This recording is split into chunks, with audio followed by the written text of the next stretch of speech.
This show is brought to you in part by viewers like you who joined a Patreon or become YouTube members. Thank you. And if you could, hit the like button and subscribe if you want more Browns-focused content. All right. When I was at camp, I got the opportunity to talk to a lot of the beat reporters for the Cleveland Browns. People have been there at practice every day, chronicling this whole thing for the longest of time, since the beginning of camp, since the beginning of OTA, since the beginning of mini camps. And one of the interesting comments I had with conversations I had with somebody was that they kind of felt like it was a shame that this this Shedeur Sanders quarterback competition thing has really taken a lot of the air out of a lot of other more interesting and more pertinent conversations we should probably be having about this draft class in general. And that made me think of the fact that we drafted somebody in the top 5 of the draft. And I have seen this guy maybe discuss 10% of the amount that Shedeur Sanders has been discussed. And again, it's not shade to Shedeur. I understand why he's been discussed a disproportionate amount of time. Not only is there an entire, and I don't mean this disrespectfully, it's just the description for the kind of industry that it is, there's an entire cottage industry around Shedeur Sanders, Shiloh Sanders, and Deion Sanders and the Sanders family, right? They are a long-running reality TV brand. They have been a long-running lifestyle brand, a long-running sports brand. Like the Sanders family and Deion Sanders, one of the most recognizable entertainment entities out there. So there's an entire industry, much like there's an entire cottage industry surrounding the Cleveland Browns that I participate in. There's a cottage industry of people who kind of just cover the Sanders world, right? And stuff adjacent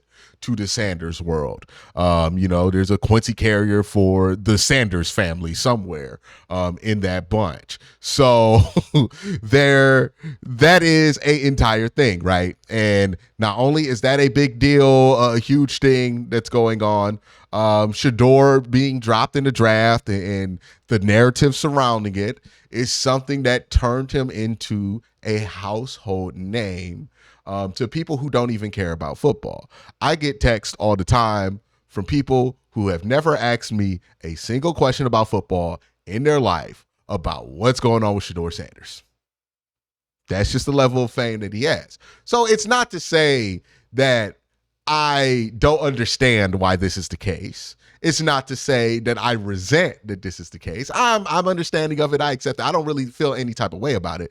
I'm just pointing out that because of the amount of coverage that is necessary for somebody who is in that big of a public eye space, we have not talked about the 5th pick in the draft in Mason Graham.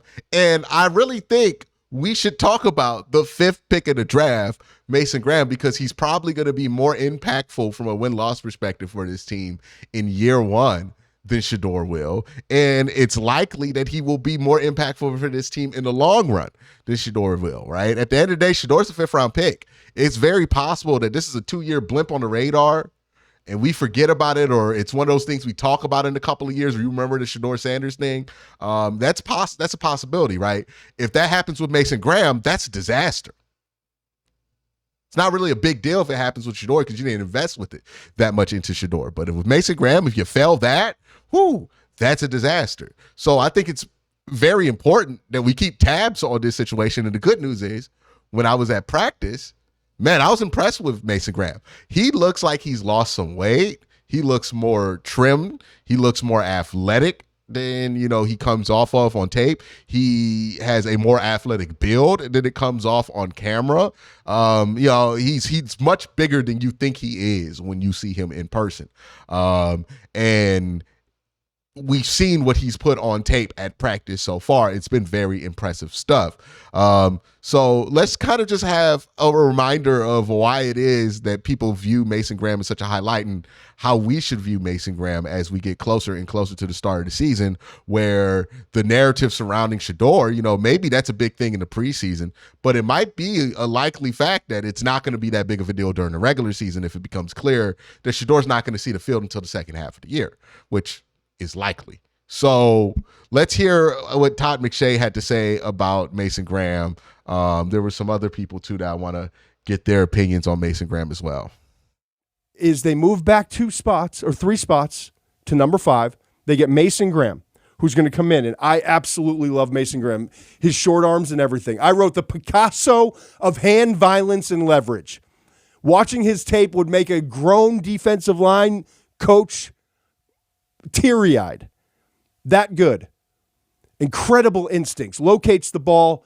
It's just like a step ahead. It's rare to see an interior defensive lineman with his instincts. And it's football 24/7. Think about Aaron Donald. Think about his former teammate, Hutchinson. Now, the short arms, yes. He doesn't have like Aaron Donald, Fletcher Cox-like burst. Didn't blow up the combine like those guys. Didn't actually work out. On the ground a bit too much when he's rushing the quarterback. So there are things to improve upon, but this guy is an absolute stud. And he's going to come in, and he's going to be a factor. And you know what happens there in Cleveland? Got a lot of one-on-ones because everyone's worried about Myles Garrett, and they should be. But plugging him in, that's going to make a difference. This is going to be a tough defense to score on. What the Browns get is... So that's Todd McShay talking about Mason Graham. And it's important to note, 3rd-ranked player on the board. Number 1 position ranking, and he thinks this guy is a special defensive tackle, as special as he's seen. This guy's been doing it a long time. You know about Todd McShay's history.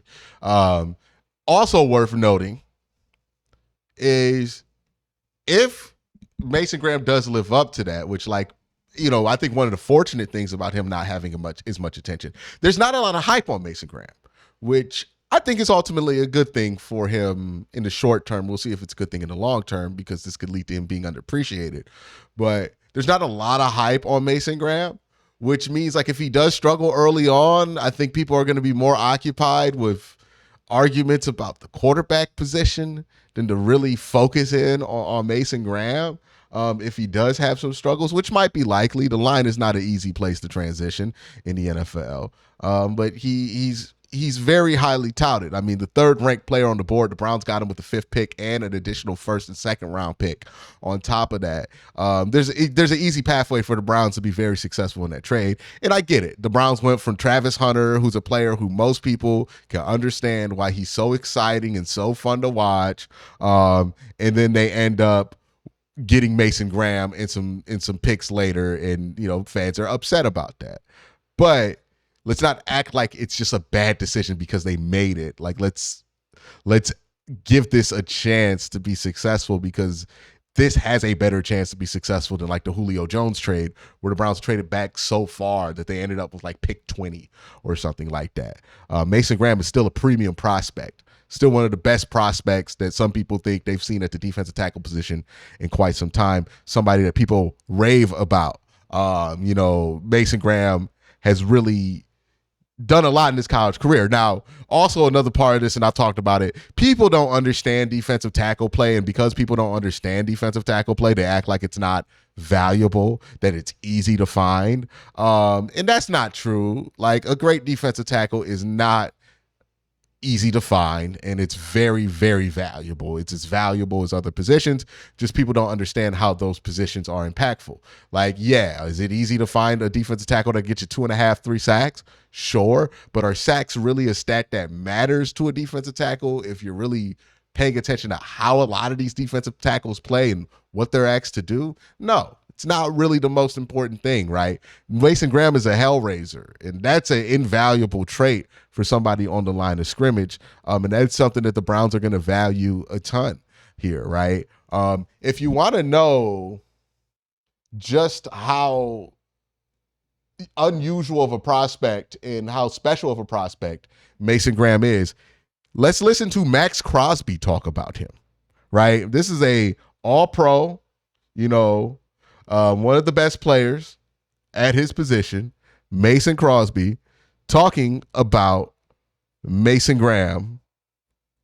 Max Crosby talking about Mason Graham. From a Mason Graham perspective, what is it that you see from his film, from his Michigan days, that are going to allow him to be successful in the NFL at this position? I go upstairs to Robbie and we just watch film and just shoot the shit and do it, throw Zins in and do our thing. And he's like, "Hey, I got this interview with Graham from Michigan." He's like, I want you to like tell me what you think about him. I got to really start seeing the film because Robbie's got all these clips pulled up and kind of breaking here. Mason, what do you think about this? What do you think about this? Da da da da da. He pops right off the film. There's a lot of really talented players, but like when someone's different, like you could watch the first 5 plays, you're like, oh. From a Mason Graham perspective. That is Max Crosby saying he watched Mason Graham's tape. It was like, oh, that man's different. This is a guy who is a special prospect, right? And I think when we talk about him like he's Phil Taylor, and that's no disrespect to Phil Taylor, was a solid player. But when we talk about him like Phil Taylor, we really missed that part of it, right? The expectations for Mason Graham within this building are very high. The expectation for Mason Graham from his teammates are really high, right? And not only are we seeing guys like Mason Graham look really good in camp, we're seeing Carson Schlesinger, the first pick of the second round, look really good in camp. Dylan Sampson, I thought, has had some strong days at camp. Harold Fainin has been the talk of camp basically since it started. And yeah, we've been spending a lot of time talking about the third round pick and the 5th round pick in this draft. And those guys are important. They play quarterback. Those guys are going to be important at some point. And we're going to have a lot of time to talk about those guys.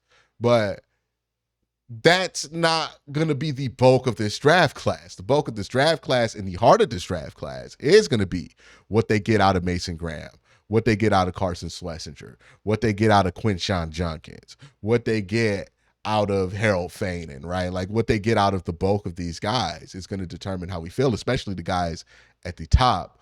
And it's interesting right now to live in this period of time where it feels like people's opinion of this draft, it's more important what happens with Shedeur Sanders or Dylan Gabriel than it is what happens with the 5th pick in the draft. Yeah, it's a strange place to be in.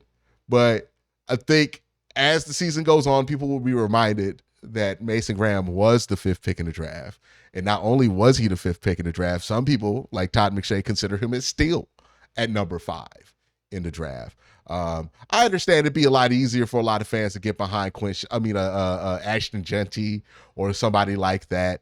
But Mason Graham is special as a prospect at defensive tackle as anybody is at their position in this draft. This is a special defensive tackle class, and he was by far and away the number 1 guy in it. There is reason why the Browns considered taking him at 2. And maybe would have just taken him at 2 if a trade had not manifested. This is not a normal prospect. This is a really good player. He's been looking really good in camp. And it is a little unfortunate that there just doesn't feel like there's been enough time to praise the other rookies in this class for showing up because there's so much attention on the quarterbacks. And that's going to be the case until the Browns get one, right? And that's ultimately kind of the curse this team lives under. But that's my thoughts. Let me know your thoughts in the comment section down below. Y'all have a great day. Have you a better night. Peace.